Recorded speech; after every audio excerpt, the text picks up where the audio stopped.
I'm introducing our presenter for the night, Chris Hausler, who was born and raised in Rochester, developed an interest in things electrical and electronic at an early age. He got an amateur license in the early 60s and even visited the AWA when it was still in Bruce Kelly's barn, but then let the license lapse. However, the electrical and electronic interest did lead to further study. He graduated from Carnegie Mellon University in 1971 with a BS in electrical engineering, specializing in computer science. After graduating, he got his first class commercial radio telephone license, complete with ship radar endorsement, which he used as a studio engineer at a local ABC TV affiliate.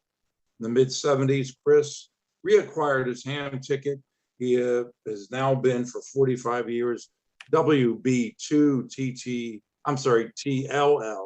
that's 2TLL, and has never really been an active ham. But in early 1973, Chris started what became an almost 37 career working as a software engineer, designing computerized supervisory control, feedback control systems for the railroads, retiring from GE Transportation in 2010. Late 1980s, he became interested in flying, getting a private pilot's license. In the railroad history, becoming involved with a local railroad museum. His museum had a derelict telegraph display, and Chris got it working. This led to interest in landline American Morse telegraphy. Although he had been a member of the AWA for years, the telegraph interest led him to start attending their annual convention yearly, beginning in 1997, scouring the flea market for telegraph items for his collection.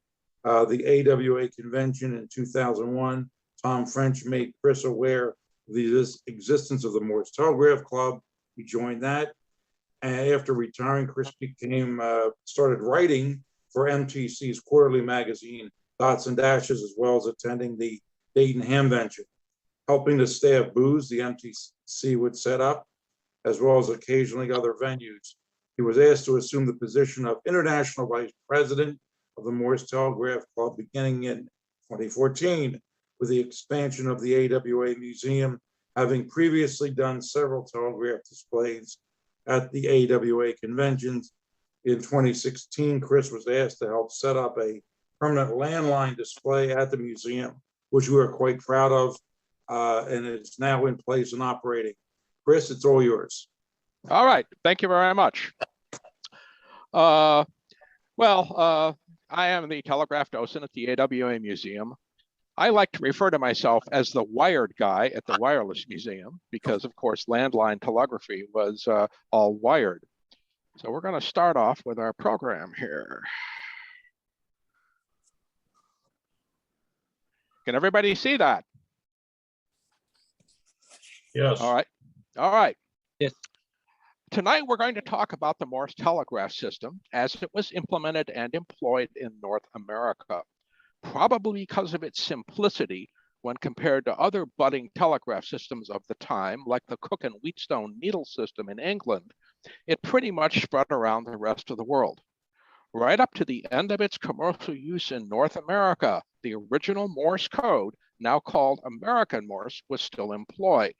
However, in Europe and most of the rest of the world, an adaptation of American Morse, now known as International Morse, became the standard. This is a long talk, so I've been asked just to present the first half of it tonight. The second half will be scheduled at a later date. A few highlights. The telegraph was the first practical use of electricity and remained the only practical use for some years. It has been said that the railroads were the arteries of the Industrial Revolution and the telegraph was its nervous system.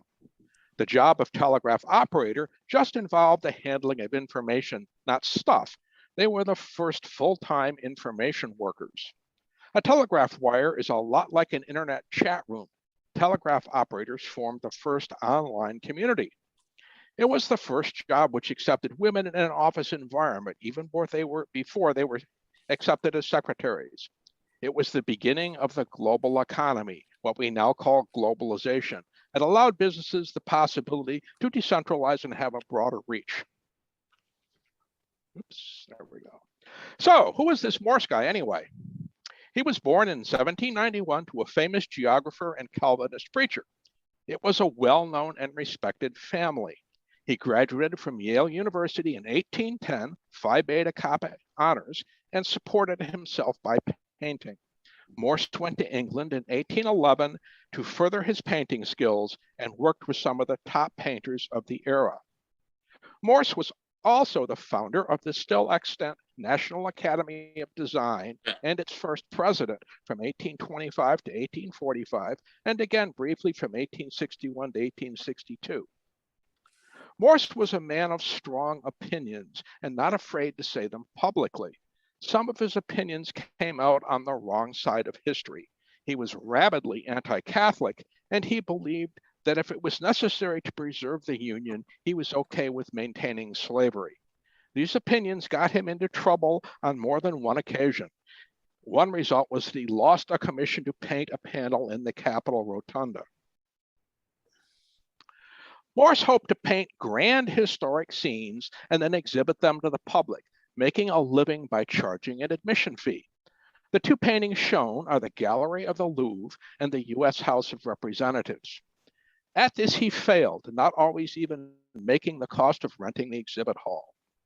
He had to fall back on his earlier efforts of painting portraits for well-to-do people who could afford to pay him for the work. He maintained, at best, a modest living from this effort. Interestingly, Morse painted himself in the lower left corner of the Louvre painting, right there. Here are a couple of Morse's portraits. On the left is one of his daughters, Susan Walker Morse, in her late teens, titled The Muse. It was painted in 1836 or 37 and exhibited to rave reviews. On the right is DeWitt Clinton, who of course was once governor of New York State. Morse did research on how he achieved various artistic effects such that he could reliably repeat them. I think the lighting in the picture of his daughter is beautiful. While returning from a trip to Europe on the wind-powered packet ship Sully in 1832, a trip which he had taken to improve his artistic skills, one night at dinner, another passenger, Charles Jackson, talked about electricity and that it could make itself immediately apparent over any length of wire. Not to make a pun, but Morse was electrified by this revelation and immediately realized that it could be used to develop a system of rapid communications and, what's more, finally make Morse enough money for a comfortable living.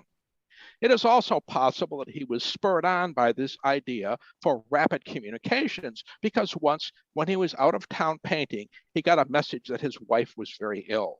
By the time he had received the message, his wife was already dead and had been buried. What Morse didn't realize was that the idea to use electricity to rapidly communicate was not a new one, and that others had been trying to do this for at least 80 years without much success. Part of the problem was that many of the previous attempts had used notoriously uncontrollable static electricity. With a successful fielding of optical telegraphs, such as the one by Frenchman Claude Chappe, the idea of an electric telegraph became somewhat of a joke. Here's part of a doggerel poem of the time about it. Electric telegraphs all must deplore, that service would merely be mocking, unfit to afford us intelligence more, that such as would really be shocking. With the invention of voltus pile in 1800, providing the first continuous, sometimes called galvanic electricity, there was further research and experiment, but no practical system was developed or installed. One of the problems was that voltus pile and other such early batteries rapidly died, making them unsuitable for commercial applications. Fortunately for us and history, Morse was unaware of any of this discouraging information, and by the time the Sully docked in New York City, had developed crude drawings for such a system as shown on the right. He called his transmitting apparatus, shown at the bottom of the drawing, a port rule. Much like a printer's composing stick, he would insert metal type into it and then mechanically move it past the reading lever. For his receiver, he used something he already had, an artist canvas stretcher. It used a weight-driven clockwork mechanism to pull a strip of paper past the marking mechanism powered by an electromagnet. It made a record of the message in squiggles on the tape, not in dots and dashes. Initially, this record was considered an important part of the invention when compared to other early telegraph efforts, such as the Cook and Wheatstone system in England. Morse's idea was to just code the digits. You can see the type for 1 and 3 at the top of the drawing. He would then develop a dictionary of several thousand words, most frequently used words, and assign each a number, as well as numbering the individual letters so names and other infrequently used words could be spelled out. As the image shows, he used just a single battery cell. With this approach, he couldn't get a message much beyond just across the room, and again, the battery didn't last long. Morse needed help, and here he was lucky. He started his efforts just at the time when the necessary technologies and skills were being developed by others. Had he been any earlier, he would have likely failed like all the others. Joseph Henry had been experimenting with electromagnets and managed to make them much stronger than other such experimenters.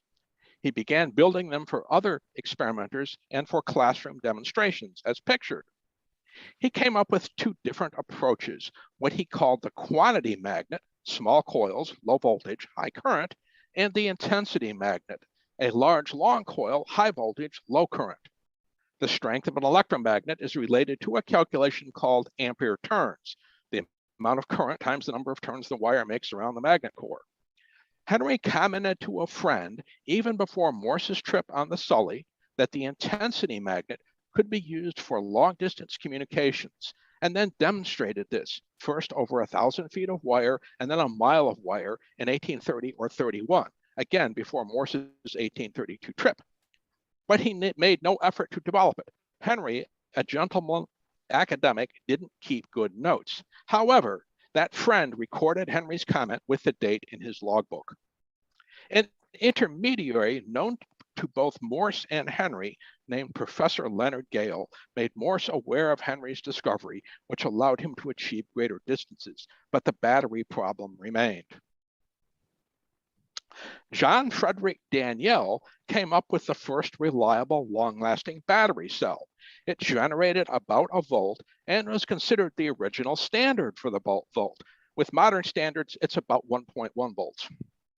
It consisted of a copper pot forming one electrode filled with a copper sulfate solution into which was immersed an unglazed earthenware container filled with dilute sulfuric acid and a zinc electrode. He was searching for a way to eliminate the hydrogen bubble problem found in the voltaic pile, and his solution was to use a second electrolyte to consume the hydrogen produced by the first. Eventually, zinc sulfate was substituted for the sulfuric acid, as the cell makes zinc sulfate during operation. The unglazed container provided a barrier which prevented the two electrolytes from mixing but allowed for ion exchange.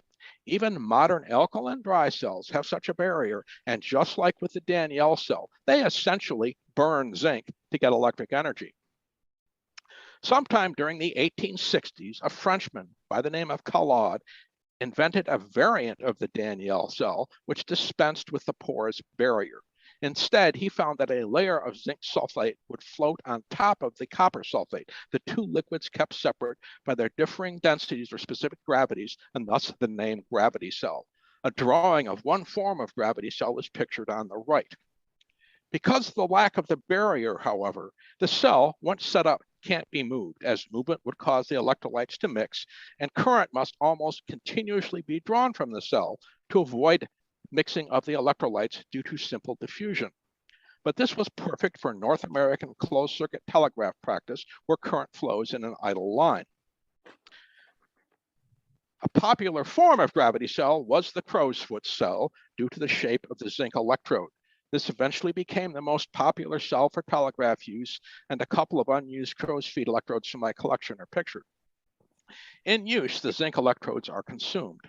Crow's feet cells were still used for locals in places in the US into the 1950s. However, Morse and the early telegraph companies up to around the beginning of the US Civil War tended to use the Grove cell invented by William Robert Grove because it produced a higher voltage, around 1.9 volts compared to the 1.1 for the Daniell cell, and it could supply a higher current. However, the electrolytes were concentrated nitric acid and dilute sulfuric acid, which are more dangerous to handle, and one of the electrodes was expensive platinum. Further, in operation, it gave off poisonous fumes, nitrogen dioxide, which was unhealthy for the workers maintaining the batteries. Finally, as the cell discharged, the voltage dropped, unlike with the Daniell cell, which provided a continuous voltage throughout most of the life of the cell. As technology developed, this lack of constant voltage became a problem. By the Civil War, Daniell cells had pretty much replaced Grove cells. A young man, Alfred Vail, attended one of Morse's lectures and became interested in Morse's proposed system. For a piece of the action, he took Morse's rather crude designs, simplified them, and built a more commercially viable set of instruments for the original demonstration line from Washington to Baltimore. Vail's father was an industrialist who built the Speedwell Iron Works in Morristown, New Jersey, now on the National Register of Historic Places, and Alfred learned the skills of a machinist there. This work was done at Speedwell and essentially funded by Vail's father. There is also strong evidence that it was Vail who came up with the idea of coding a separate pattern for each of the letters and digits, which we now call the Morse code. The right side of the image shows a page from Vail's notebook where he was experimenting with different dash dot dash combinations. The Vail family is still insistent about this, and in fact, they and others still believe that Alfred was shortchanged by Morse, as Morse took all the credit for himself. He also replaced Morse's cumbersome port rule with what we now call a telegraph key, originally called the Vail correspondent. Vail never made any money on his involvement with the telegraph and died in 1859. Because Morse had unilaterally reduced Vail's share of the company and never publicly acknowledged Vail's contribution to the success of the telegraph, the Vail family became an outspoken enemy of Morse.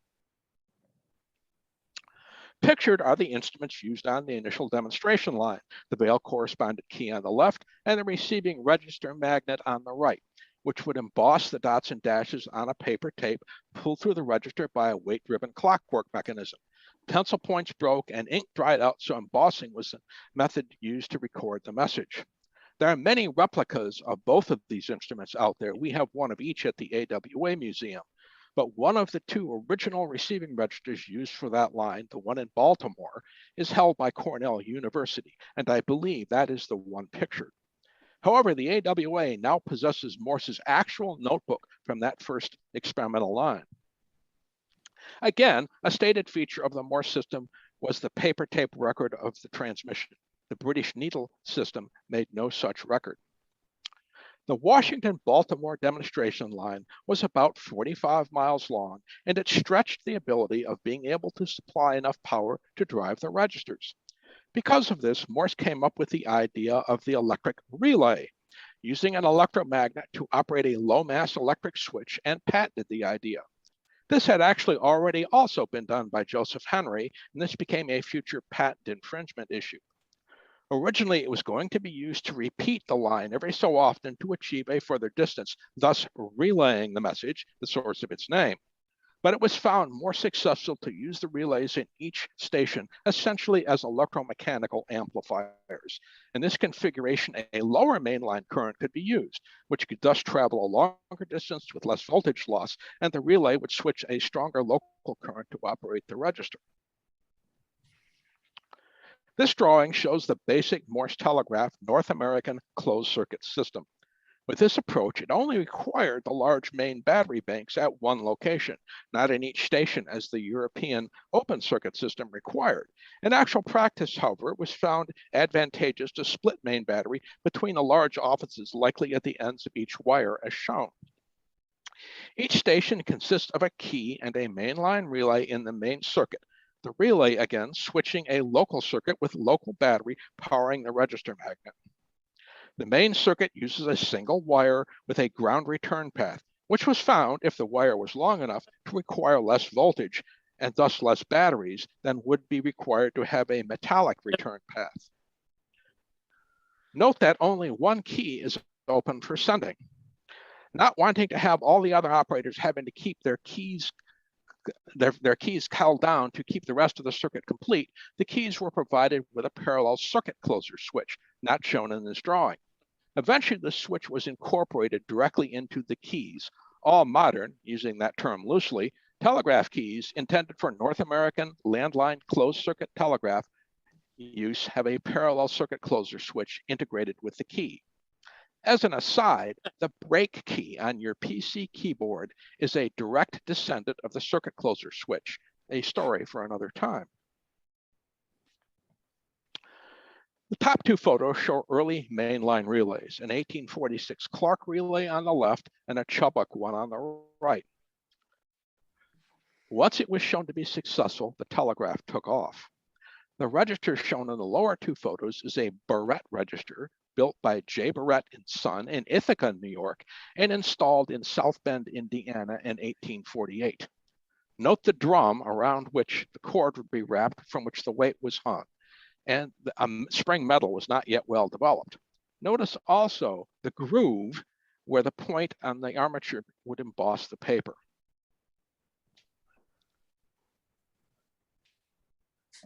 While embossing the paper tape, the register made a clicking sound. If you knew the code and were sitting around the telegraph office, you would likely quickly recognize the different sound patterns made by the register for each character. You can just see operators telling their buddies, "Betcha I can tell you what's on the tape before we read it." Many names have been put forward as to who was the first operator to read by sound, Steel Baron Andrew Carnegie among them. But the record kept by the paper tape was at that time considered important. And in 1850, if you were caught just writing down the message without first reading it from the tape, you could be fired. However, for practical purposes, it took two to transcribe the tape, the operator to read the tape and the copyist to write down what was read. The Cook and Wheatstone needle system in Britain had the same problem. The operator had to watch the moving needles and call out the letters to the copyist. Using the term loosely again, here's a photo of a modern mainline relay.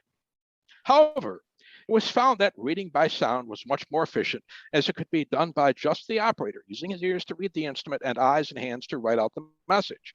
Further, if there was an error in transmission, the receiving operator would immediately detect it, open the circuit closer, thus breaking the sender, and the correction could be achieved quickly and efficiently, rather than not detecting it until later when looking at the tape and then trying to identify where the error was to the sender. Very rapidly, the complex register was replaced by the simpler local sounder, which just made the clicking noise.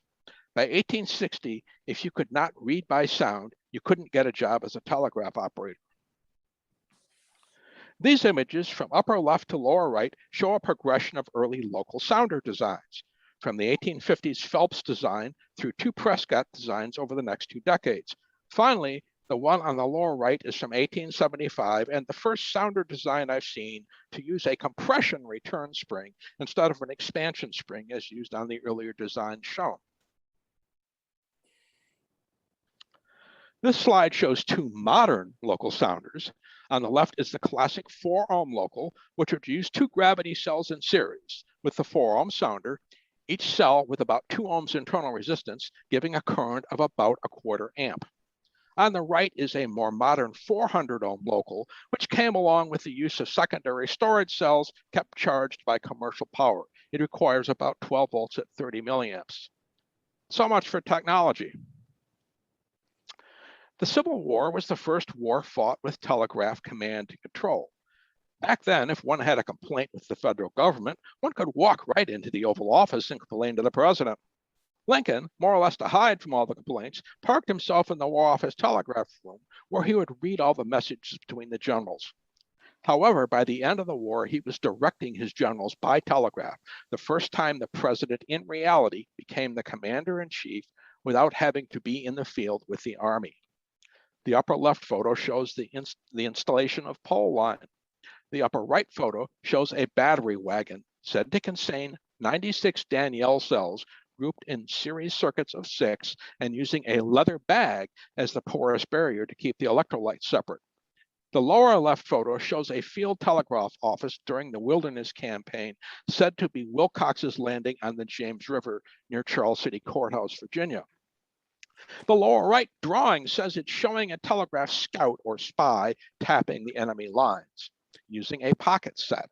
Frankly, he's too far out in the open for him to be a telegraph scout, but he is tapping the line. That said, both sides sent telegraph scouts across enemy lines to spy on each other.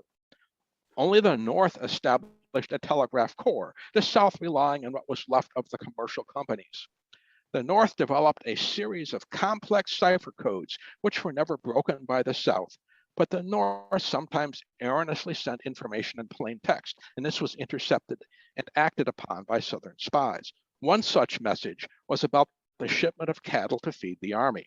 The Southern scouts intercepted it, and the Confederate Army was thus able to intercept and take the cattle when they arrived. Being caught acting as a telegraph scout usually resulted in a quick and not necessarily painless death. Here's a stereo image from the glass plate originals of that Wilcox's Landing field telegraph. I want you to remember this image. And if you look, you can actually see the little combination set. We'll talk about that in a bit. The government and the military were not the only users of the telegraph. The press had quickly adopted it as well. The telegraph put the new in news like nothing before or since. Newspapers would feature telegraph news. Now, Civil War era readers knew within a day what was going on with their armies. This created a nation of nervous news junkies. Previously, with the Mexican-American War, news had sometimes taken months to reach the public, and so it was more or less ignored by them. There will be more on the press usually in the second half of the talk. Although the telegraph was well established, particularly in the North by the beginning of the Civil War, Baltimore was in the hands of the Confederates. Washington was cut off as the Confederates had taken Harper's Ferry on the B&O Railroad line, thus cutting the only telegraph link from D.C. to the North. It was clear that there was a need for a government-coordinated telegraph service in the North. Thomas A. Scott, vice president of the Pennsylvania Railroad, who got his start as a telegraph operator, was asked to start what became the U.S. Military Telegraph, a civilian organization in the North reporting to the Secretary of War. As it did not report to the military, it caused some friction with the Signal Corps and the generals. Scott tasked his able assistant, Andrew Carnegie again, who was then superintendent of the Pittsburgh division of the Pennsylvania Railroad, and who had also gotten his start as a telegraph messenger, then as an operator, with his effort. Carnegie selected 4 of his Pennsylvania Railroad operators to be the core of this new organization.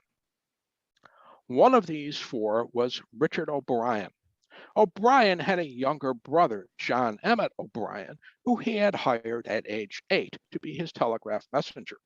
Finding messenger duty not to his liking, like Carnegie and Scott, John learned telegraphy and became the youngest operator employed by the Pennsylvania Railroad at age 10.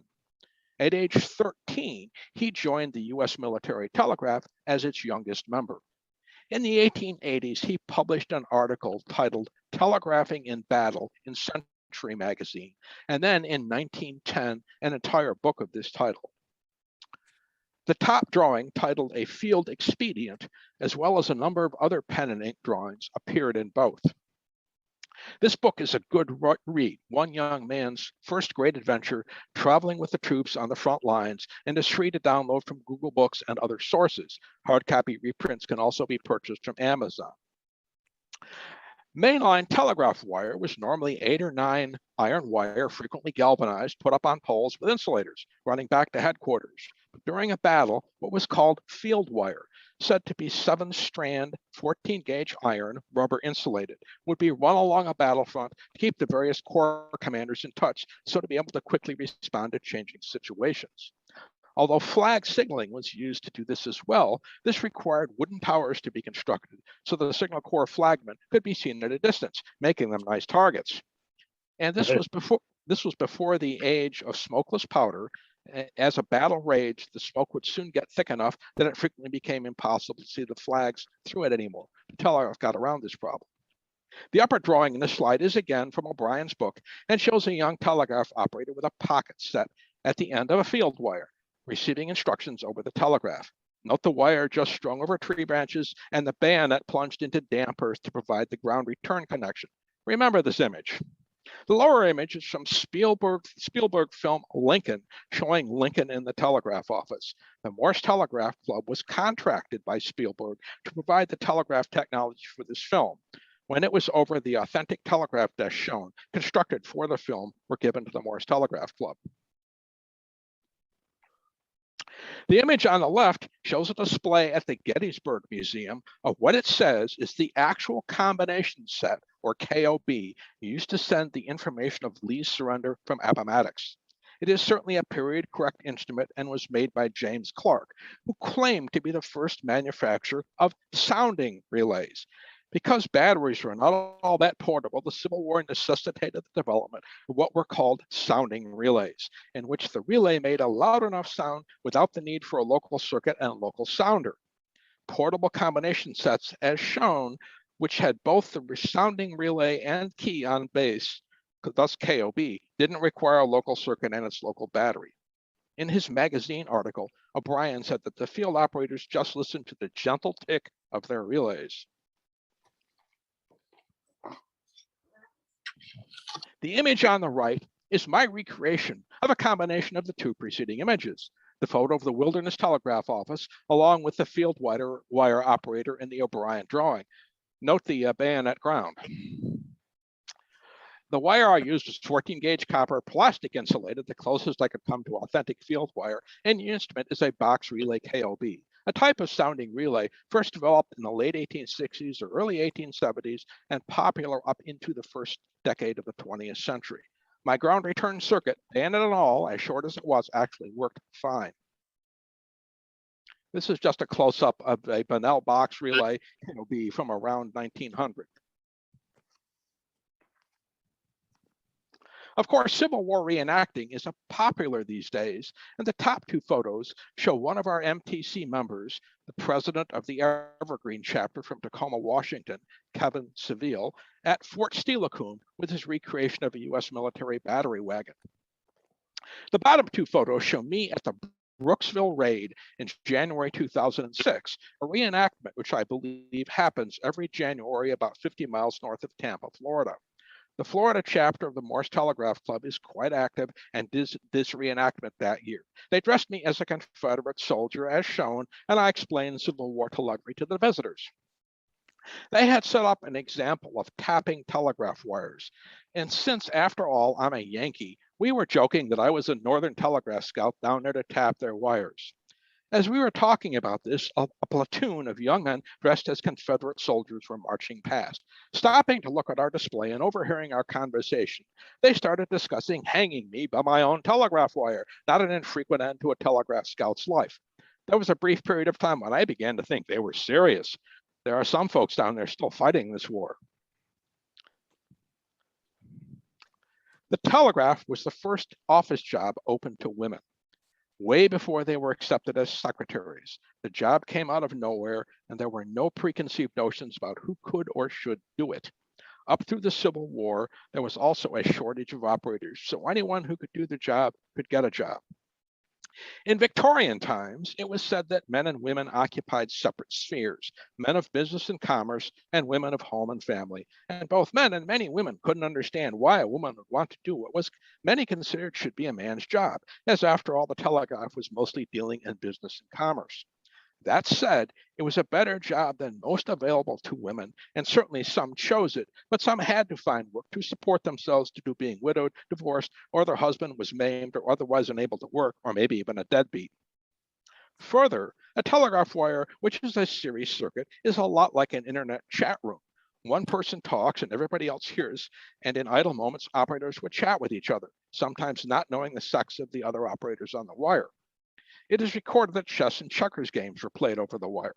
Hetty Ogle was the manager of the Johnstown, Pennsylvania Western Union office. She died in the famous flood.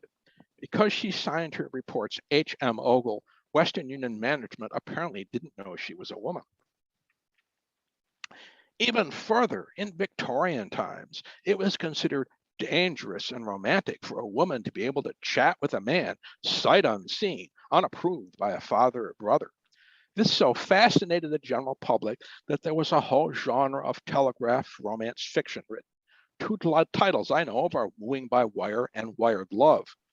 One was written by a young woman operator in Toronto named Josie Schofield, who was very outspoken about women making their own way in the world, saying, "It is surely far better for us to be engaged in some useful business, earning our own living, and making the most of our abilities, than to sit idly with folded hands, waiting for the coming man, who is often so long in coming, and we're so little when he arrives." That said, she made the male telegrapher in her story, who was wooing her female protagonist, say to a friend that he didn't know of a better way to ascertain the character of a woman than to work her on a wire. Even for Josie, marriage was still the desired goal for women. As a result, many romances developed between telegraphers over the wires, and marriages were not uncommon. The immediate past president of the Morse Telegraph Club, a Canadian woman, met her husband on the wires in the 1940s. There are a couple of books by Thomas Jefferson, the one pictured, which is a general history of women working in the telegraph field, and one in which he incorporated the only known autobiography of a woman operator, titled Ma Kiley, The Life of a Railroad Telegrapher. The book pictured is free to download. Don't know why, but it is. Copies of Ma Kiley can be purchased. Andrew Carnegie taught a female cousin, Maria Hogan, to be a telegraph operator and started up as a freight agent, but ran her as a school for young women operators. Although some men argued that women weren't as good as men operators, it was clear to anyone that they were just as good. However, the practice of paying them less was common. When telegraphers first tried to unionize in the 1870s, one of their issues was equal pay for equal work for men and women. The men, clearly in the majority, weren't doing this to be nice to the women. They were doing it in fear that they would lose their jobs to lower paid women. As a result, however, the early telegraph unions became allied with the early women's rights movement. This was the first time that issue of equal pay had come up. Western Union, which by then had become the elephant in the room, had their infamous sliding scale which drove down wages. That's the end of the first half of my talk. However,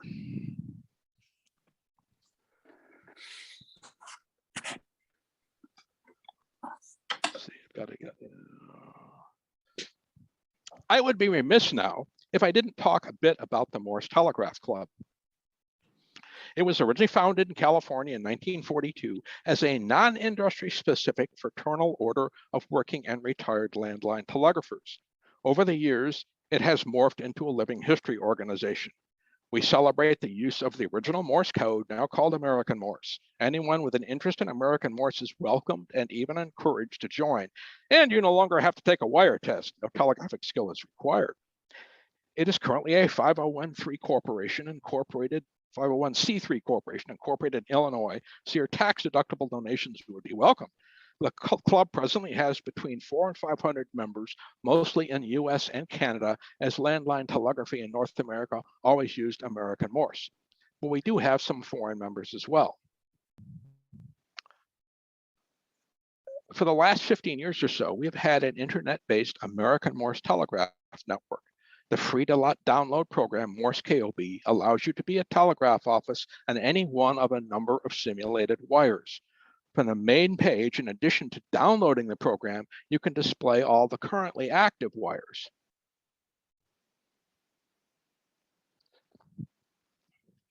Most of the wires in the 100 to 199 range are broadcasts at various speeds, there for continuous 24/7 code practice, so you can learn or brush up on your American Morse.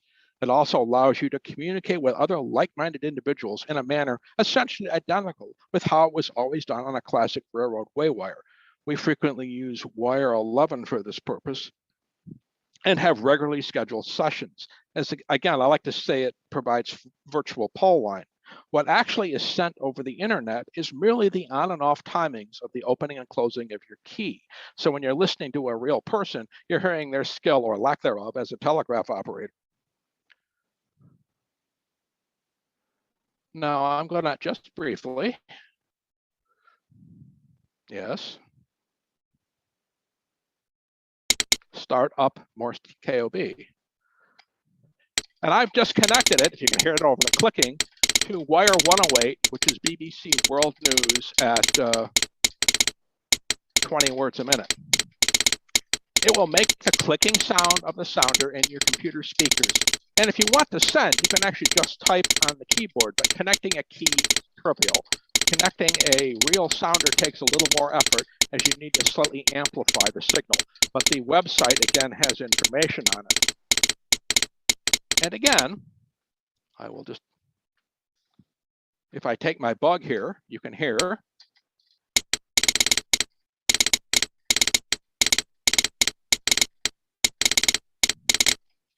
Screwed that up. Having a problem, sorry.